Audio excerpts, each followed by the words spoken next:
àfà ò dẹ̀ páyọ̀ ọlọ́run tó ń sọ ṣé wọ́n rí ọlọ́run rí ni wọ́n á sọ pé ọlọ́run sọ pé kíní kan ṣé wọ́n rọ́ ọlọ́run rí. يا قوم اتبعوا المرسلين. bismillah walhamdulillah wassalatu wassalamu ala rasulillah. akíwálẹ̀ ẹ̀kọ́ sí sórí ètò wa yìí, ètò Let's Talk Islam ní Yorùbá. Inshallah rahman tí èyìnbó náà ń bọ̀ inshallah pẹ̀lú gọlọ́wọ́n ọba. Orúkọ ti tèmi ó ní Dr. Ishaq Al-Luthee. Ọmọ yín ni, ọmọ ìyá yín ni, ọ̀rẹ́ yín àti jábúrò sí ẹ̀yin ẹ̀gbọ́n wa. Orí ètò yìí náà ni a tún wà tí a ti ń bára wa ṣàlàyé pé ẹ dúró, let us make sense out of this world. Ẹ jẹ́ ká gbìyànjú ká jẹ́ kí ilé ayé yìí kó nítumọ̀ síra wa, ẹ jẹ́ ká discuss, ẹ jẹ́ ká bára wa sọ̀rọ̀. Kò kí ń ṣètò pé wáàsí náà rárá, ọ̀rọ̀ ẹ jẹ́ ká bára wa sọ̀rọ̀. Àwa tá bá ní àwọn pé a fẹ́ jẹ́ ká sọ̀rọ̀ lórí àwọn nǹkan kankan ká fi síbi comment. Àwa tá bá ní àwọn àgbéyẹ̀wò kankan ká fi síbi comment. Ẹ jẹ́ ká bára wa sọ̀rọ̀ àti bára wa ní ayé yìí náà. Màá kọ́ mu ká mu ní tìpìlẹ̀ tó lọ́n sọ wípé àwọn bàbá wa la bá láyé ń ta bá wọn láyé tó ń ṣe la gbọ́dọ̀ máa ṣe. Ìpìlẹ̀ yìí a ti wá ṣàlàyé nínú àwọn previous episodes wa. Ká gbìyànjú ká lọ wọ àwọn videos yẹn. Ibi tá a ti bẹ̀rẹ̀ ìwà wo ló bẹ̀rẹ̀, báwo ló ṣe bẹ̀rẹ̀. Àjẹkọ́ yìí wáyé pé Ànábì Núhù pẹ̀lú ẹni táwa fi ṣẹ̀rí oníkálukú ló máa níwèé tẹ̀rí. Àkàn dédé ṣàdédé sọ wípé nǹkan báyìí là ń sọ kílẹ̀ rí ẹ. Ilé ayé ti lajú ju gbogbo eléyìí lọ. Rárá ẹ̀yin ará Mẹ́kà ẹ má gbọ́ agbẹ́sìn ìmọ̀lé wọ bí ìmọ̀lé kọ́lé lé àṣemọ̀lé ń bí ó ní àǹkátá báwọn bàbá wa tán ti ń ṣe lé lórí. We have our own traditions. Let every part of the world, let them take their own tradition. Àwa ni ẹ jẹ́ ká ṣe sùúrù, kò làjà lọ, kò ṣagídí. Ṣùgbọ́n nǹkan kan tá gbọ́dọ̀ dì sẹ́ ẹ̀mí ara wa ni pé ká ṣòdodo pẹ̀lú ara wa. Ká ṣòdodo pẹ̀lú ara wa.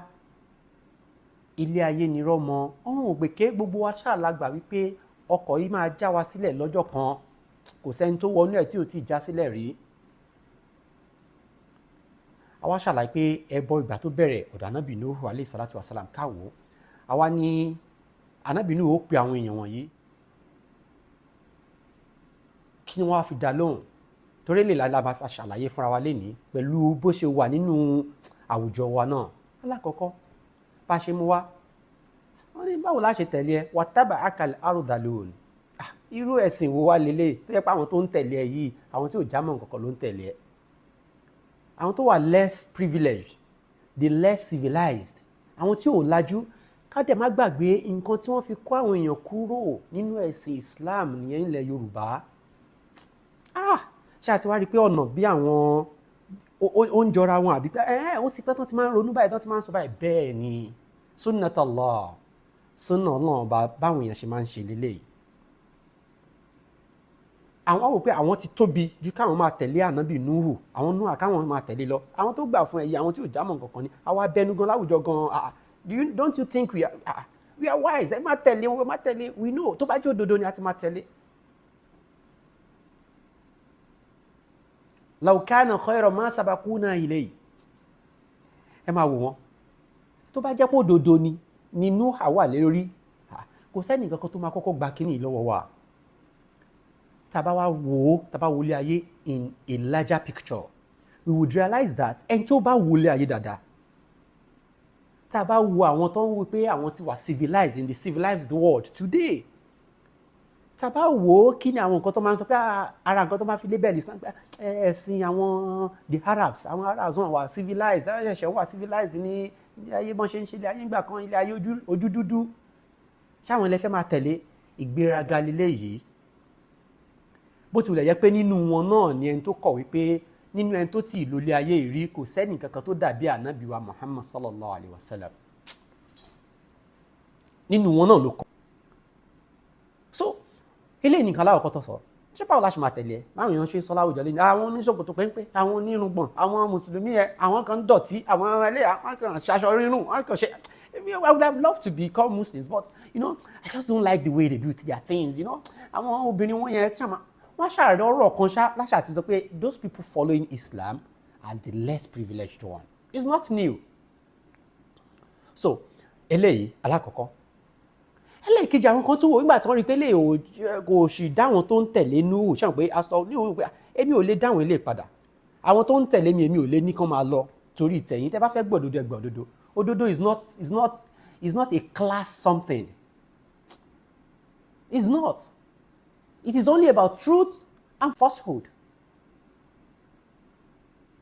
Bó ṣe rí nìyẹn, it's not a class thing pé okay àwa tá wà ní higher class la gbọ́dọ̀ máa tẹ̀lé. No. So tá bá fẹ́ tẹ̀lé mi ẹ tẹ̀lé òdodo yìí. Ẹni no, wọ́n bá tó wò pé ma hadha illa rajulun yuridu an yatafaddala alayna. لو شاء الله لأنزل الملائكة ما سمعنا بهذا في آبائنا الأولين. ẹ tún wo ilé kejì ọkùnrin lásán náà ni bí èèyàn tiwa náà ni ọkùnrin yìí ó kàn fẹ́ là lé wa lọ́rùn ni bá ṣe ń sọ láwùjọ wa lẹ́ni ó kàn fẹ́ gbé ẹ̀sìn mọ́lẹ̀ yẹn wọ́n fẹ́ gbé àwọn òkè ọya wọ́n fẹ́ sọ wá dẹrú wọn ká máa ṣe ẹ̀sìn tiwọn wọ́n ṣe jihadi wọ́n fi ṣe tán ẹ mọ gbogbo àwọn lines of argument tó máa mú wáyẹn bẹ́ẹ̀ ó ṣe tí wọ́n fẹ́ gbé àléṣẹ̀sìn òkè ọya káwọn máa ṣe tí wọ́n. yuridu an yatafaddala alayna wọ́n fẹ́ jẹ gàba lé wa lórí ni ká tún má gbàgbé in a larger picture. àwọn tó ń sọ pé the more civilized country now if tapa follow closely a máa relate pẹ̀lú ọ̀rọ̀ yìí ọ̀fọ̀ àná báwo la ṣe máa àwọn la fẹ́ máa tẹ̀lé you get àwa ti wà civilized ju gbogbo eléyìí lọ àwọn kan fẹ́ ṣe kí ni wọ́n fẹ́ wá jẹ gàba lé wa lórí ni. law sha'a Allahu la anzala al-malaika tó bá wọ Ọlọ́run ni ó ti sọ màláìkà wá bí ilẹ̀ Yorùbá ní ṣé wọ́n olọ́rọ̀ rí ni afá ò dẹ̀ páyọ̀ Ọlọ́run tó ń sọ ṣé wọ́n rí Ọlọ́run rí ni wọ́n á sọ pé Ọlọ́run sọ pé kíní kan ṣé wọ́n rọ́ Ọlọ́run rí. la anzala al-malaika kí bá sọ màláìkà kalẹ̀ ma sami'na bi hadha fi aba'ina al-awwalin àgbélé rí lẹ́nu àwọn bàbá tó ti ṣíwájú. ó jọ ń táwọn sọ lẹ Yorùbá àbí kò jọ kì í ṣẹ̀sìn àwọn bàbá wa lélẹ̀. wọ́n tún wò sùkùn wọ́n wò pé kí ló tún kà fẹ́ ṣe. wọ́n bá tún ní kò sí wàhálà irọ́ gan ló ń parọ́ mọ́ lọ́wọ́ bá ní àfa ẹ̀ má parọ́ mọ́ ṣẹ́yìn rí Muhammad ni ẹ má parọ́ mọ́. Ànábì Nūḥ sọ fún wọn wípé iniftaraytuhu fa'alayya ijrami wa ana bari'un mimma tujrimun. tó bá yẹ pé mò ń parọ́ ni ẹ fi mí sílẹ̀ ẹ fi èmi sílẹ̀ pẹ̀lú ẹni tí mò ń parọ́ mọ́. irọ́ yìí èmi ṣe máa jìyà irọ́ mi ẹ̀yin náà ṣùgbọ́n ẹ má gbàgbé o wọ́n á mú ẹ̀yin náà fún nǹkan tẹ̀ ń ṣe yìí o. tó yẹ pé irọ́ ni mò ń pa kò sí wàhálà gbogbo aláṣà la mọ̀ wípé parí kápẹ́ tó láyé ọ̀run ní àbọ̀dé wa sí o ọ̀run ní o kò sí wàhálà tó yẹ pé irọ́ ni mò ń pa ẹ jẹ́ ká dọ́dọ̀ rẹ̀ ẹni tí gbogbo àjọgbà wípé ó possible pé ó possible pé nìkan ló dalẹ̀ ayé ní tòótọ́ bọ́ Elédùmarè ní ọbẹ̀ ẹ̀dẹ́dà ṣùgbọ́n àmọ́ nǹkan tá a ṣe tá a là tá a fi dọ́dọ̀ ẹ̀ òun láti ń ṣàlàyé yìí o àti mọ̀ nǹkan tá a ṣe tá a là o tá a fi là o nígbà tó ń yan irọ́ ló ń pa òkè kò sí wàhálà tó bá ṣe pé irọ́ ni mò ń pa ẹ̀ṣẹ̀ mi wà lórí mi tá a ti dọ́dọ̀ ọba adẹ́dà ṣùgbọ́n ẹ má gbàgbé tẹ́yìn náà bá ti dọ́dọ̀ ọba adẹ́dà ẹ̀ṣẹ̀ tẹ̀yìn náà ń bẹ lórí yín o. ọba ní qalu la'in lam tantahi ya Nūḥu latakunanna minal marjūmīn. kí n tó ń sọ yìí o ti fẹ́ máa kọjá àyè rẹ o ti fẹ́ máa pẹ́ yóò ṣe máa sọ pé tàbá débẹ̀ àwa náà á jẹjọ́ wa ẹ̀ṣẹ̀ wa ń bẹ lọ́rùn wa a máa lẹ̀ lókùúta o ẹ máa wò wọ́n a máa lẹ̀ lókùúta o tàbá wà àwùjọ wa lénìí àríwí nǹkan tó jọ mọ́ bẹ́ẹ̀ àbí kò àríwí nǹkan tó jọ mọ́ bẹ́ẹ̀ maybe 5 years ago some years ago ní Ogun State ẹ̀yin ará Ogun ẹ má bínú ẹ̀yin ni a fi ṣe example lénìí àwọn olóró tí wọ́n lọ kó wọ́n yàwọ́ ní mọ́ṣáláṣí wọ́n láwọn máa na àwọn ìmáàmù ní àwọn na àwọn oríṣiríṣi ènìyàn níbi how many weeks ago tún ni wọ́n tún láwọn kan tún wà wọ́n tún ní agbègbè kan àwọn eléégún wọ́n tún wọ́n mọ́ṣáláṣí pé àwọn máa na àwọn tó wà ní mọ́ṣáláṣí ni kò kí ń ṣe ìsìn yìí ló ti bẹ̀rẹ̀ ṣé a ti wá ń rí òdodo Al-Qur'ani báyìí nígbà tá a sọ fún wa wípé ọ̀rọ̀ táwọn sọ pé ẹ̀sìn àwọn bàbá wa ní ẹ̀sìn àwọn bàbá wa ní iná bàbá wa ṣe la fẹ́ ṣe nǹkan kí ni la fẹ́ ṣe a sọ pé kì í ṣe ayé ìsìn ló ti bẹ̀rẹ̀ ó ti pẹ́ tí ọ̀rọ̀ yìí ti bẹ̀rẹ̀ ṣáwá gbàgbọ́ nínú Al-Qur'an àbá gbàgbọ́ nínú Al-Qur'an báyìí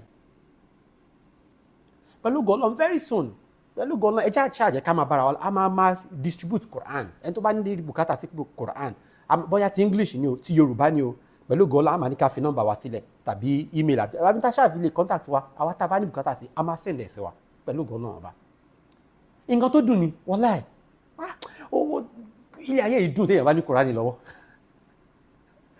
téèyàn bá ní lọ́wọ́ wallahi ilé ayé yìí ó dùn pọ̀ ó máa yéèyàn yékéyéké bí ayé ṣe rí lélẹ̀ ká parí ọ̀rọ̀ wa lénìí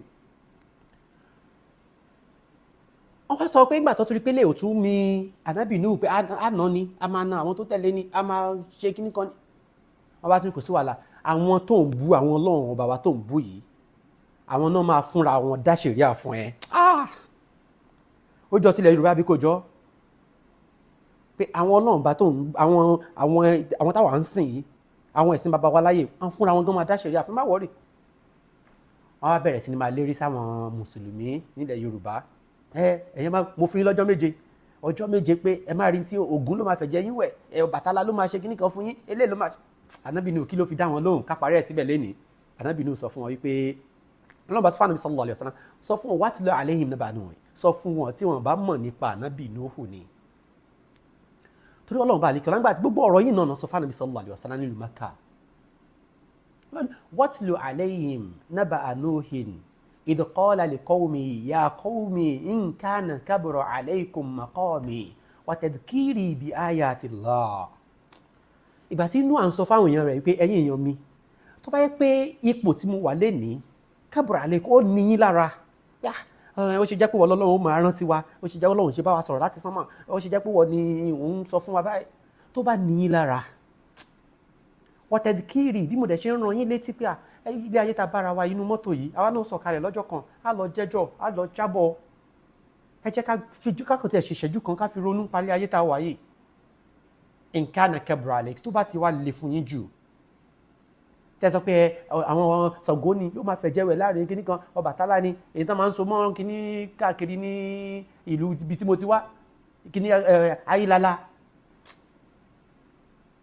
àwọn òrìṣà ló máa ṣe kíní kan fẹ́ tó bá jẹ́ bẹ́ẹ̀ ni fa ala Allahi tawakkaltu bá ṣe sọ fún Ànábì Nuh àníyàn Ọlọ́run ọba tẹ́ ó rán èmi ni mo gbára lé fa ajmi'u amrakum kò lé gbogbo ète yín ó yá ajmi'u ẹ kó wá wa shurakaa'akum gbogbo àwọn Ọlọ́run báyìí àtògún ni o àti Ṣàngó ni o àtọbàtálá ni o àti alágẹmọ ni o àti àìlálá ni o àti ìṣẹ̀ṣe ni o àti elé àtòkè Ìbàdàn ni o fa ajmi'u wa shurakaa'akum wa shurakaa'akum ẹ kó gbogbo ẹ̀ wá thumma lam yakun amrukum alaykum gumma ẹ wá ṣọ́ ẹ má jẹ́ kó ru yín lójú rárá ẹ̀yin tìjẹ̀bú ẹ máa kó bọ̀ tògùn ẹ máa kó bọ̀ abẹ́òkúta Ògùn látó ti bẹ̀rẹ̀ lẹ́nu ok ẹ̀yin tèkìtì ẹ máa kó bọ̀ ẹ̀yin tọ̀ṣun state ẹ máa kó bọ̀ ẹ̀yin tí Ògbómọ̀ṣọ́ ẹ kó gbogbo Ọlọ́run báyìí wá thumma kiduni fala tunzirun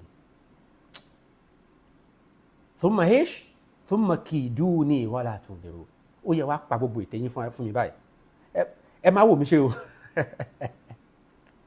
la ilaha illallah ṣáà náà mọ̀ bí n tẹ́ fojú àwọn bàbá wa tó kọ́kọ́ gba Islam nílẹ̀ Yorùbá mọ̀ nǹkan tó fojú wọn rí wọ́n máa nà ló ń dè ní a máa nà nínú kíní kan ni ṣùgbọ́n tó bá bọ́lọ̀ ọba dúró ọba tó dá sánmọ̀ tó dálẹ̀ gẹ́gẹ́ bá a ṣe padà rí bọ́lọ̀ ọba yẹn ṣe wá ṣe fún wọn ní ètò wa tó ń bọ̀ tí wọ́n pète wọ́n gbèrò débi wípé Ànábì Nuh àpariwo pé wakọ̀dì makaru makran kubara kí ni ìtumọ̀ eléyìí kí ló padà ṣẹlẹ̀ a máa tẹ̀síwájú ní ètò wa tó ń bọ̀ ẹ jẹ́ ká dúró báyìí náà tó fi di ọ̀sẹ̀ tó ń bọ̀ akira wa lẹ́ẹ̀kan sí assalamu alaikum wa rahmatullahi wa barakatuh.